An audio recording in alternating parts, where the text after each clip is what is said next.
I am honored to introduce to you Secretary Robert F. Kennedy, Jr.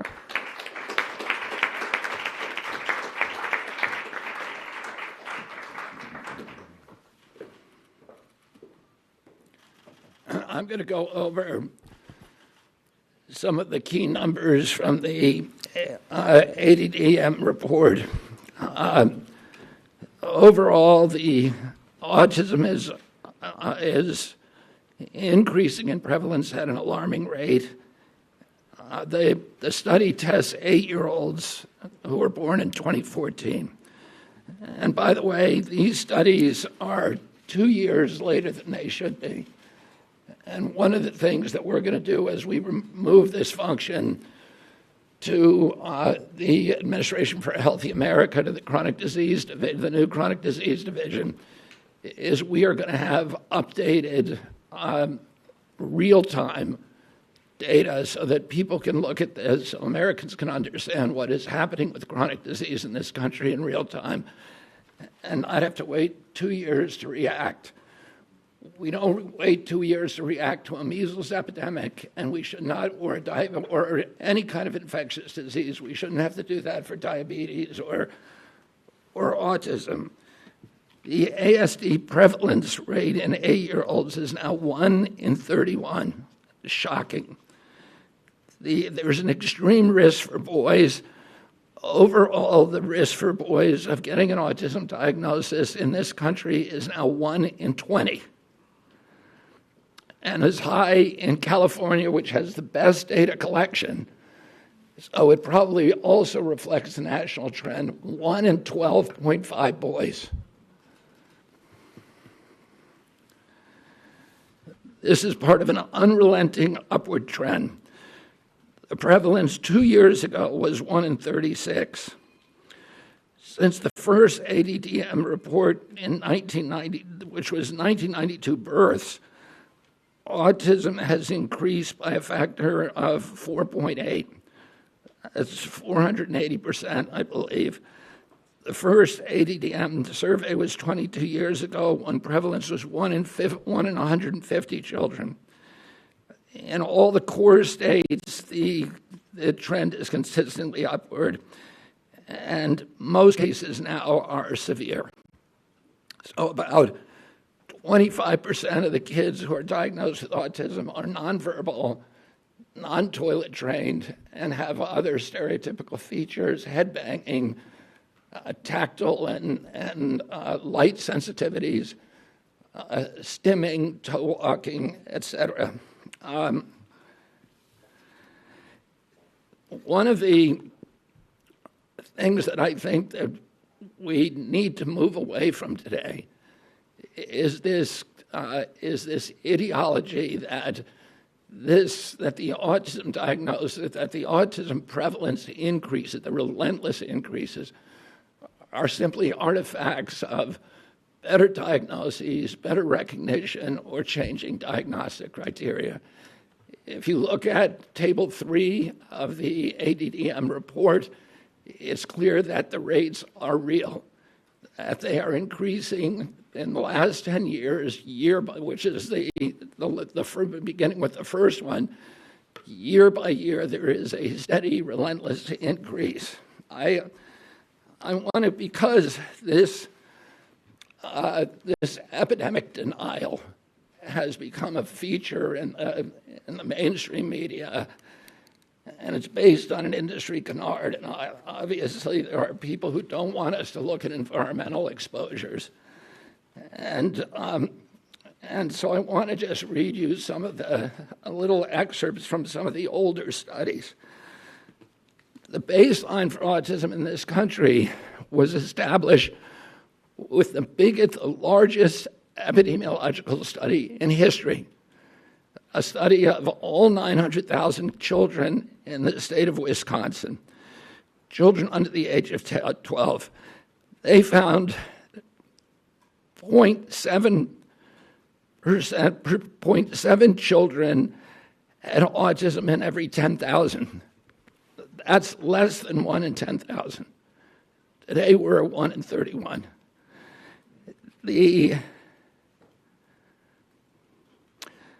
That study also confirmed the 4-to-1 male-to-female ratio. There were at that time just over 60 children in Wisconsin with autism. And today it's around 20,000. In 1987, there was another exhaustive study, a peer-reviewed study in North Dakota, set out to count every child in the state with a pervasive developmental disorder, including autism. That study meticulously combed through every record, every diagnosis, and he even conducted in-person assessments of the entire population of 180,000 children under 18. The autism rate they found was 3.3 per 10,000. So that's in line with the 1 in 10,000 that was found in Wisconsin 17 years earlier. For context, today the last number of 1 in 36 is 83 times higher. In 1987, out of every 1 million kids, 330 were diagnosed with autism. Today, there are 27,777 for every million. If you accept the epidemic deniers' narrative, you have to believe that researchers in North Dakota missed 98.8% of the children with autism. That thousands of profoundly disabled children were somehow invisible to doctors, teachers, parents, and even their own study. The same researchers who followed the original cohort for 12 years to double-check their number, they went back in 2000 and found that they had missed exactly one child. So doctors and therapists in the past were not stupid. They weren't missing all these cases. The epidemic is real.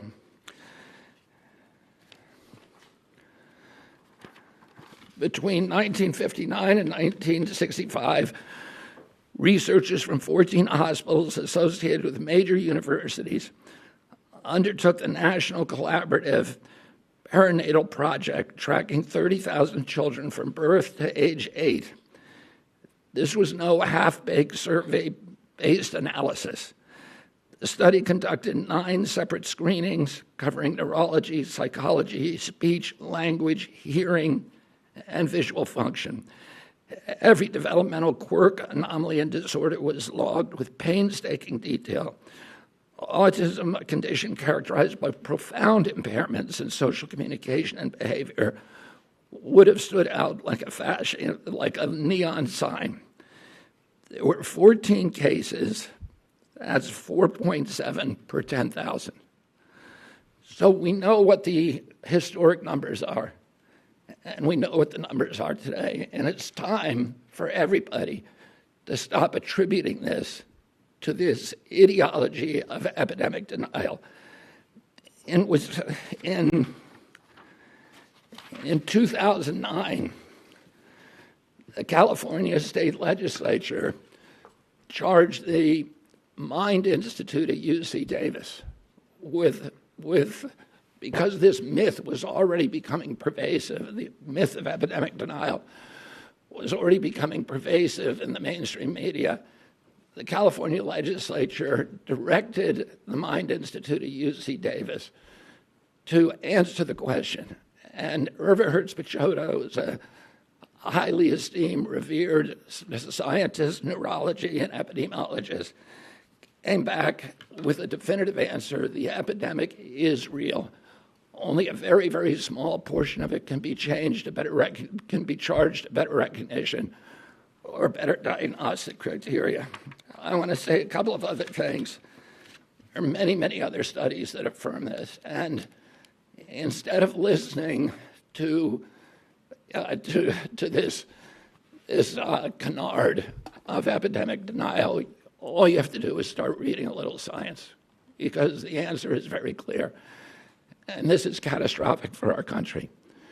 There's a recent study by Blaxell et al. And a team of other researchers said that the cost of treating autism in this country by 2035, so within 10 years, will be $1 trillion a year. This is added to already astronomical healthcare costs. And then there's an individual injury. These are kids that, this is a preventable disease. We know it's an environmental exposure. It has to be. Genes do not cause epidemics. They can provide a vulnerability. You need an environmental toxin. And Irva Hertz-Pichoda pointed out that because of this mythology, that the amount of money and resources put into studying genetic causes, which is a dead end, has been historically 10 to 20 times the amount spent by NIH and other agencies to study environmental factors, to study exposures, to study external factors, and that's where we're going to find the answer. This is an individual tragedy as well. Autism destroys families. More importantly, it destroys our greatest resource, which are our children. These are children who should not be suffering like this. These are kids who, many of them were fully functional and regressed because of some environmental exposure into autism when they're 2 years old. And these are kids who will never pay taxes, they'll never hold a job, they'll never play baseball, they'll never write a poem, they'll never go out on a date. Many of them will never use a toilet unassisted. And we have to recognize we are doing this to our children, and we need to put an end to it. And I think I'm going to have Walter Zaharadny, who is the most senior researcher for this project for ADDM, and who's been doing this for many years, to come up and say a little.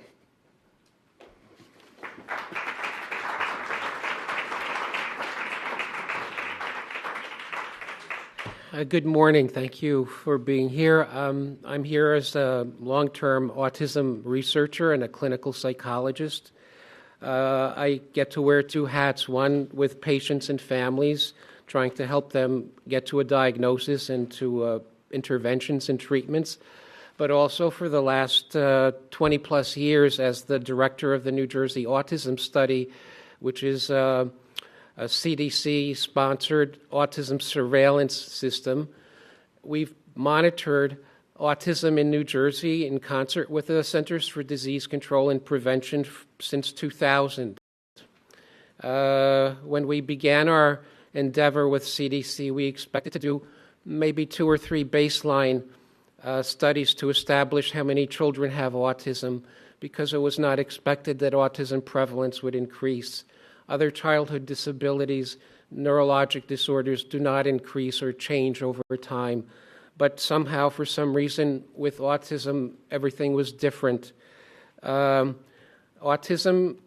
went from being a very unusual, rare disability, which affected, as the secretary said, 1 child in maybe 10,000, to being known in every community, every school district, every center that cares for children with disabilities. Autism is real. It's a true disability. It's not a personality quirky issue. Everything has changed for the individual with autism, and while there's a wide range of expression, it does change the family, and it does inevitably change the community and the society in which we find it. Autism prevalence has increased very dramatically. It's increased in New Jersey, where we have excellent resources and access to services, and it's increased in all the states in the network. It's increased not only by the CDC, ADAM network, active surveillance activities, but it's increased according to federal IDEA statistics and information from multitude of surveys. It is a true increase. There is better awareness of autism, but better awareness of autism cannot be driving disability like autism to increase by 300% in 20 years. That's what we saw in New Jersey. That's what the CDC report of yesterday indicates. And that's what, in my opinion, future reports from epidemiologists will show. The data provided in yesterday's report strongly suggests that not only is this a high point of autism prevalence, but in the future, rates can only be higher. Autism deserves to be treated as a real public health phenomenon, and I would say is an urgent public health crisis. It's not just that we're more astute or perceptive. It's not like 2 or 3 children out of for every one with autism has remained invisible. Autism is striking, and the consequences are lifelong. So I would urge everyone to consider the likelihood that autism, whether you call it an epidemic, a tsunami, or a surge of autism, is a real thing that we don't understand, and it must be triggered or caused by environmental or risk factors. We need to address this question seriously because, in my opinion, for the last 20 years, we've collected data but not made real progress in understanding what causes autism or how to effectively prevent it or treat it effectively. So I urge you to read the report very carefully. I urge you to do something that nobody does and go into the many supplemental tables and see that autism is a true phenomenon and that we need a correct perception, not a perception that allows us to just provide services without understanding the root causes or the true factors at play. So thank you for your attention. I wish we could answer questions. I think we can. Let me just say one other thing. I referred to a number of studies. There are many others in the scientific literature that absolutely explode this mythology that this is, that the autism epidemic is not real. If you read the literature, it is absolutely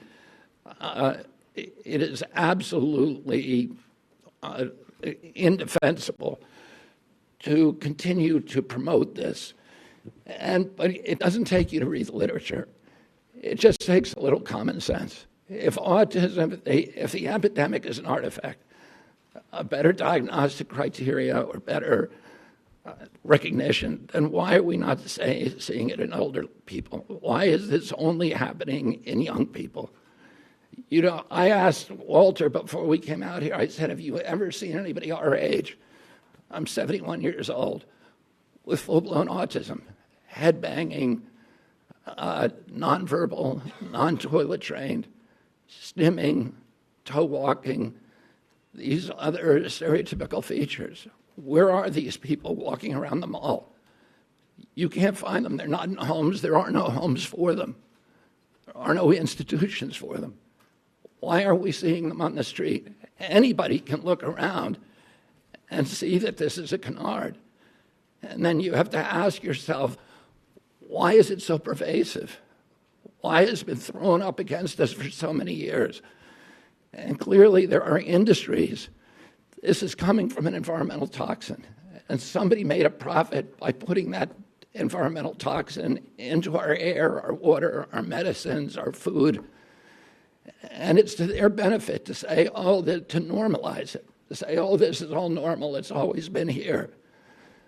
But that's not good for our country. And it's not good for the press to not be more inquisitive, to not be more skeptical. And within 3 weeks, and probably we're hoping in 2 weeks, we're going to announce a series of new studies to identify precisely what the environmental toxins are that are causing it. This has not been done before. and we're going to do it in a thorough and comprehensive way, and we're going to get back to with an answer to the American people very, very quickly. Secretary Kennedy. Great, thank you.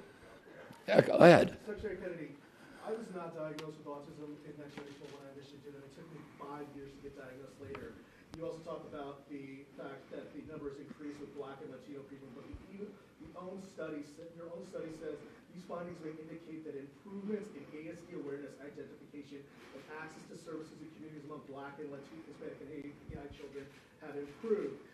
Do you think that, are you denying that in the past Black, Latino, and AAPI people had not been diagnosed, they had been diagnosed with behavioral disorders, they've been disciplined, they've been incarcerated, and now they're finally getting the services that they need? Well, yeah, and there are small slivers of the autism epidemic, maybe 10% to 25% according to the studies. Highest studies are around 25%. That can be attributed to better recognition and better diagnosis. That means 85% are still, or 75% to 80% are part of an epidemic, and that's too many. And that is what we need to redress. Walter, do you have something you'd like to add? There's better recognition of autism and better awareness because there are more children with autism, and the professionals have greater reason to learn from what their experience and to diagnose. I wish the contrary was true, but it's not like better awareness pushes something that's not there. Rather, something that's there is being recognized. Can you please say your first and last name and outlet before asking a question? By the way, my name is Eric Garcia, The Independent. Thank you.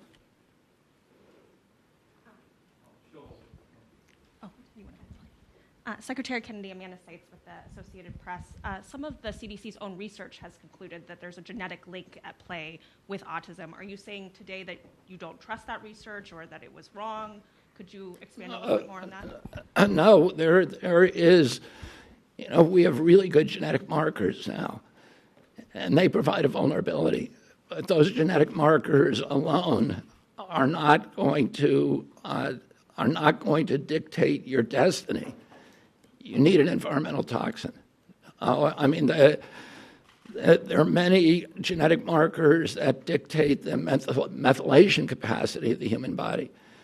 Those contribute to, those dictate, listen, with many people smoke cigarettes, and only 1 in 5 died from lung cancer.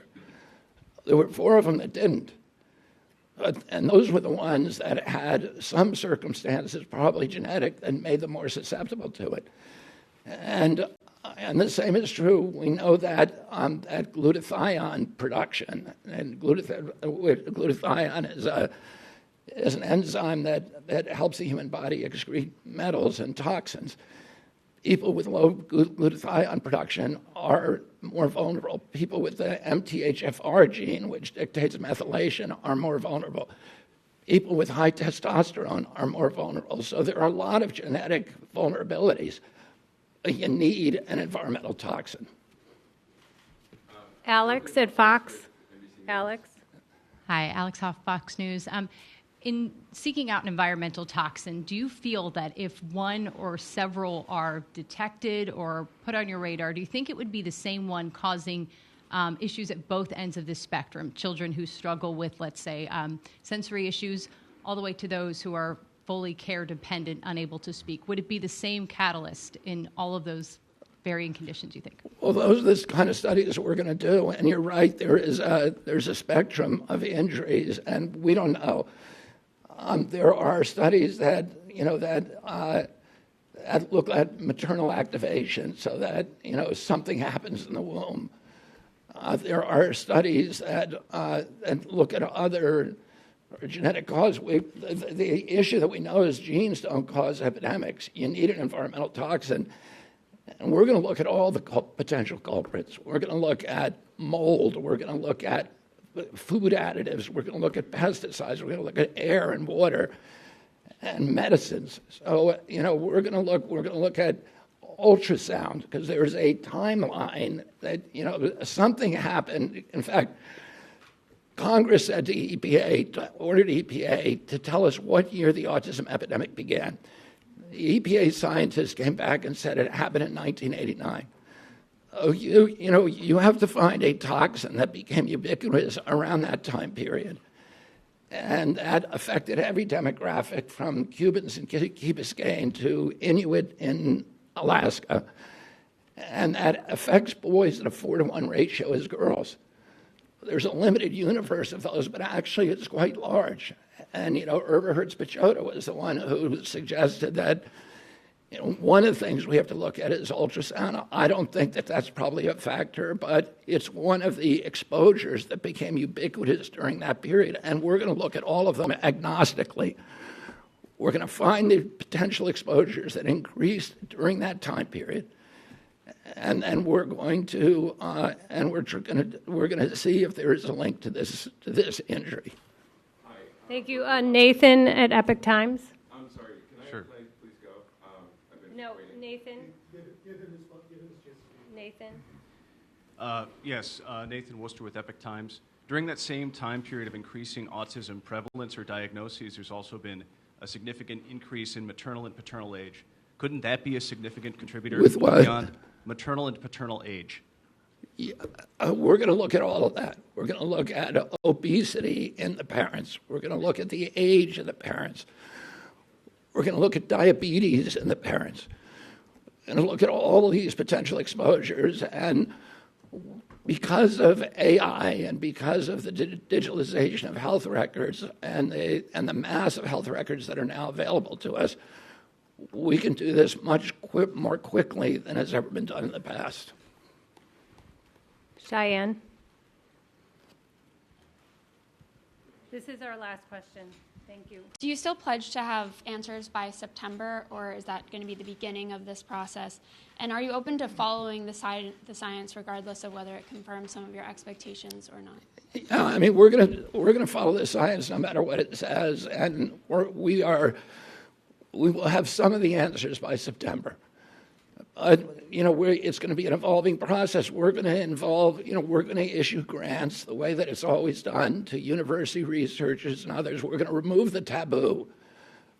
People will know they can research and they can follow the science no matter what it says without any kind of fear that they're going to be censored, that they're going to be gaslighted, that they're going to be silenced, they're going to be defunded, delicensed, and we're going to give them permission to do this research. And then we're going to open it up to the research community, and we're going to task them with certain outcomes, and we're going to have them come and bid on how to do the research. This is all being run by Jay Bhattacharya and I think Martin Koldorf may be also working on this on designing the grant proposals.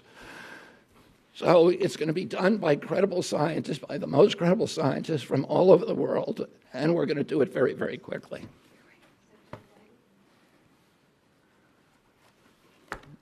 Yeah, one more question. Can you identify yourself? Sorry, I'm Emma Bevins with Fierce Healthcare. Once you identify which environmental toxins are causing autism, what do you expect the impact to be on the industries that are causing those? You cited industry as something that would cause it. I think we're going to figure out a way to make pressure on them to remove it.